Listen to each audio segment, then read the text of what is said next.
forced to take a week off.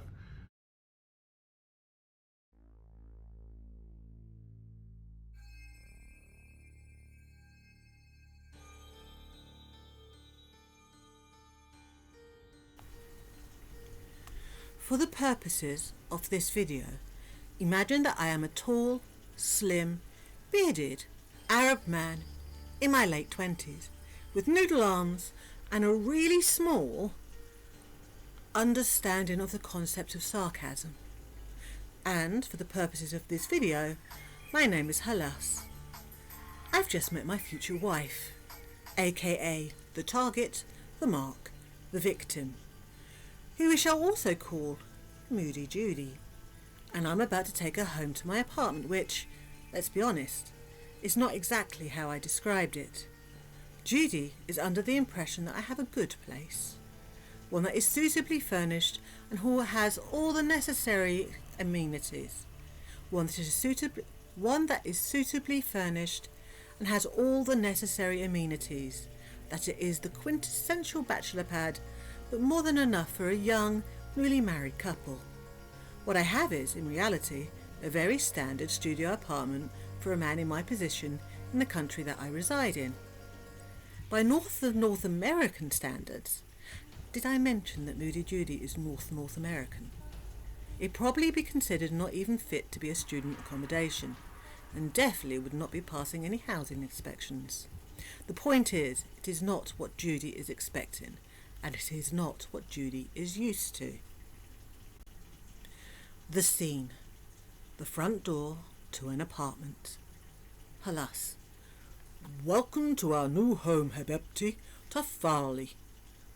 Halas, on seeing the smile drop from Judy's face, to be immediately replaced with rage, an emotion that, up until this moment, Halas was unaware of that his bride could display so instantaneously, and with such ferocity.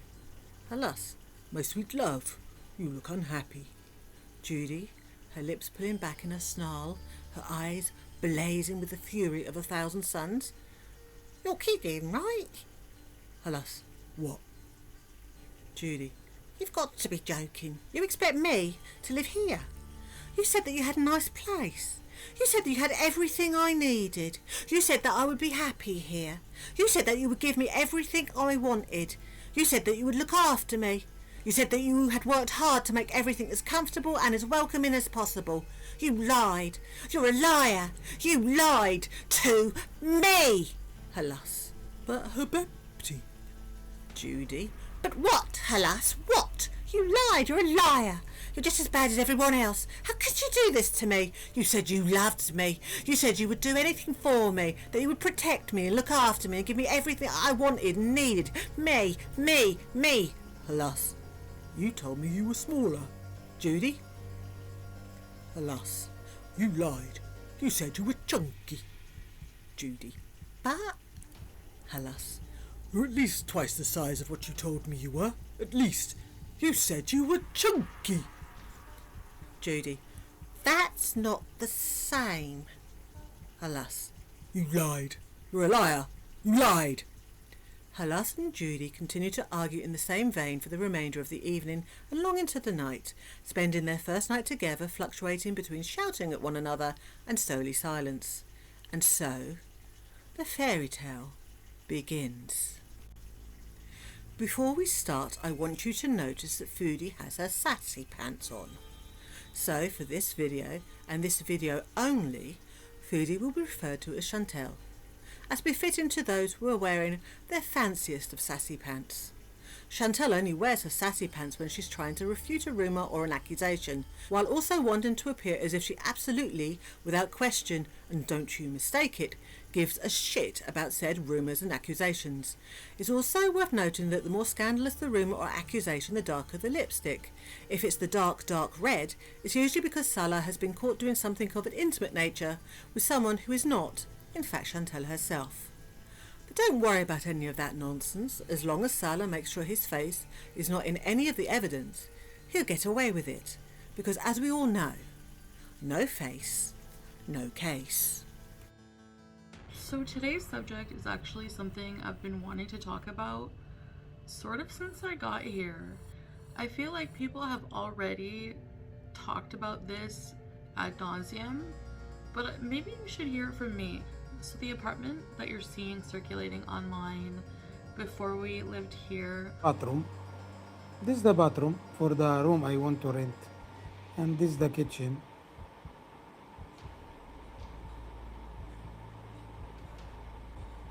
This is the room.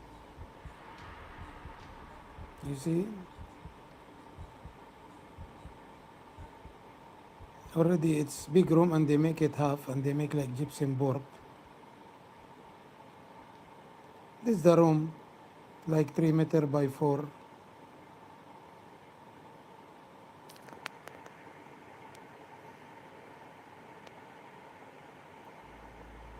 This is the kitchen. This is the bathroom. At least the door of the bathroom little small and the bathroom already 1 by 1.5. This totally the room. Photo of Salah's apartment as provided by Foodie.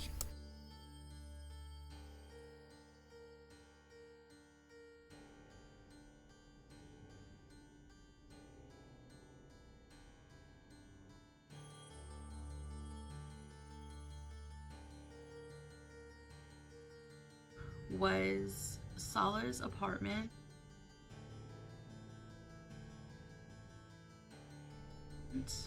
And I stayed there after we were married.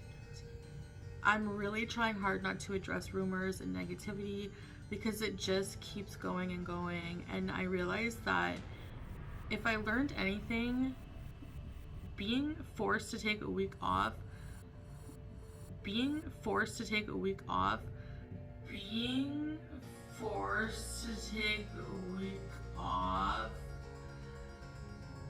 has made me reflect a lot. So I'm actually thankful for that.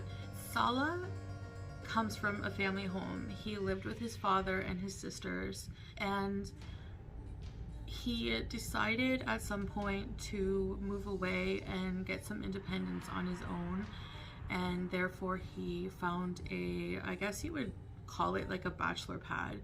It was all he really needed, was just a small place for himself. Ah yes, all he needed for when he had guests over. And he was working and living on his own and doing his own thing. Salah's own thing. He was living on his own for about 2 years, and after we were married, I stayed with him there, and he would send me progress pictures of him preparing the place for me. I have two things I want to point out.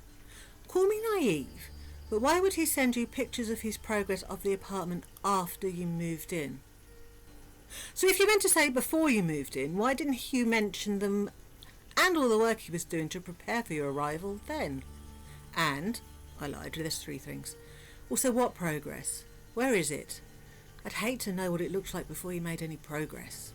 I know it wasn't improving the lighting, that's for sure. This is our first time being together alone, and he did a lot to prepare the place for me and make it more comfortable for me. As you can see, I'm a very large-bodied woman. I don't understand why this was brought up in this video. It's so random and out of context and doesn't lead to any further discussion, unless the rest was edited out. I suspect it was a point of discussion between Salah and Chantal though. I want you to stop and imagine for a moment that you are Alas, and you've just seen Moody Judy in person for the first time. Up until then, you've only seen her on a tiny screen on your phone or on your computer monitor, and presumably on all of these occasions, you've probably only seen her from the shoulders up, or maybe, if you were lucky, from the boobs up. Additionally, and probably unknown to you, you've only ever seen her highly filtered. In other words, you've only seen what she wants you to see. If she sent any pictures, they would be very similarly shot to those that she had put on Tinder. Pictures like this.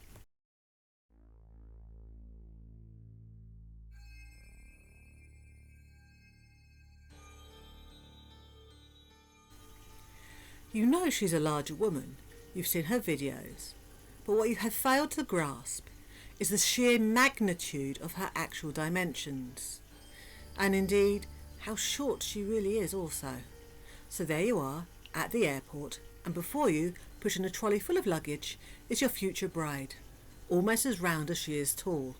Can you imagine? So he did things for me that just made me feel like he really appreciated my company. Oh, don't tell me. He opens doors for you. So as I was traveling and when I arrived here, he would send me pictures. So, as I was travelling and when I arrived here, he would send me pictures. Go on. Showing me the progress he was making. Showing me the progress he was making. Hang on, what? He was sending you pictures of the apartment while you were on the plane and after you arrived? Chantal, make this make sense. King set up his place to make it more comfortable for me. He did mention that he was thinking of moving to a bigger apartment. Of course he did, love. Of course he did. And that was his plan all along. Yes. Yes, it was. It was his plan. All along. That whenever he married, he would move into a bigger place. And we actually have a lot of plans to travel in the future. So there's no point for us in investing too much into a place here at the moment. Indeed. That sounds like a rather convenient excuse. Sounds like the kind of excuse one may make if one was to justify not spending a lot of money on something others might think is significant. Sounds like the kind of excuse someone would make in order to placate someone who was maybe a tad angry. Wouldn't you agree? Back to the old place. I will show you some pictures here that Salah has sent me in showing me the preparations. I will show you some pictures here that Salah has sent me in showing me the preparations as they were happening. He did a very big deep clean of his place, rearranged things.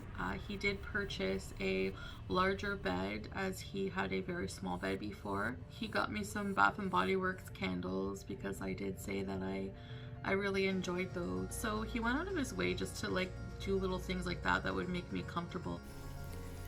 As we are about to learn, things such as buying a bigger bed, deep cleaning the apartment, buying bath and body candles, having the air conditioner on to cool the apartment before she entered, and lowering the air conditioning down to 22 instead of having it at the temperature he prefers, which is 25. Wow. Wow. He really, really, really went so far out of his way to accommodate your needs. I'm surprised he was ever able to financially recover from it. Other men must quake in his husband material presence. Other women must be pulling their hair out and wailing at the fact they will never, never, ever be that lucky. You will notice in a lot of the pictures there's a lot of red light. Yes, yes indeed. In all one of the pictures you showed of the apartment, there is indeed a red light. I guess just for mood setting, we really liked to have that light on most of the time instead of the yellow light. Did we, Chantal? Did we really prefer that light? Or was it the only light the apartment had? I mean, if you loved it so much, why haven't we seen it in your other apartments?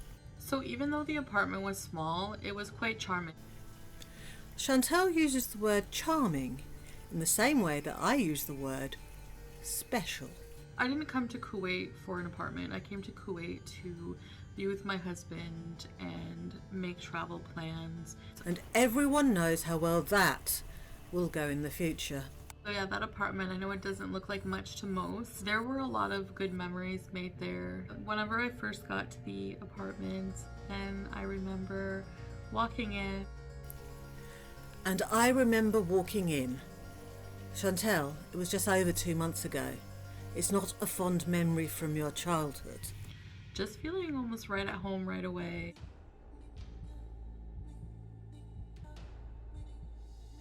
The AC was blaring. It was so cute. Ah yes, the most famous of Valentine gifts worldwide. A running air conditioner. It blows chocolates and roses out of the water every time. Sod diamonds. Give me a cold room any time. Like just little things like that to make me comfortable he would do. Like put the AC down to 22 even though he likes it on 25. Oh Salah, you old romantic you. I wanted to share this story with you a little bit and talk about, you know, just the fondness I feel when I think about the old place, because it was our first time being together as husband and wife, and just the little efforts that Salah put into it to make me feel welcome. Little efforts. Chantal, I couldn't have worded it better myself. There we have it. A very short, brief, not at all to the point video that was the only video recorded to address the issue of Salah's first apartment. No going back and addressing the fact that she said he had a good place. No going back and saying that maybe she exaggerated his qualities somewhat. A very brief, highly edited, it was cut so many times video that basically said, sweet Fanny Adams. If you watch the video in its entirety, I've cut out about 50% where she goes on about how many things Salah did to make the place more homely for her, and basically talking about the cats at the door outside the building apartment, remembering the street the apartment was on, and reminiscing about all the good times of all the things that were there so long ago. She was remembering and reminiscing the whole 2 months ago. She remembers when. She remembered when. I remember. Lots of very fond memories that you can sit back and think about on a rainy day. Anyway, what I think is that when they went inside and Foodie saw the apartment for the first time, which I would like to point out is actually a very, very standard apartment for a single Middle Eastern male who has gone to live by himself. It is very rare for single men in the Middle East to live by themselves, especially when they're younger than 25. They tend to stay with their parents until they get married, as a rule. The higher the class, the more likely they are to live by themselves. Bear in mind that Salah is actually a Syrian, not Kuwaiti. That makes a bit of a difference. But in terms of the type of apartment that a single young Arab man living in an Arab country could rent, what he has, what he was living in, is really standard.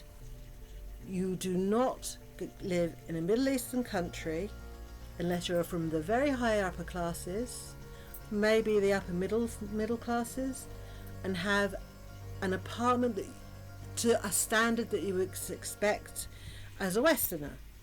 The plumbing is always going to be dodgy. The sofas are going to be from the 1980s with all the garish patterns. I know this because I lived in a Middle Eastern country for quite a few years, and the furniture was also always as dodgy AF. The plumbing, if it worked, brilliant. There was more than the occasional cockroach. It's just the nature of the beast. There is no double glazing. If you have a sandstorm, which happens a lot, your house will be covered in this fine dark grey dust that has the same texture as sandpaper, talcum powder. Horrific.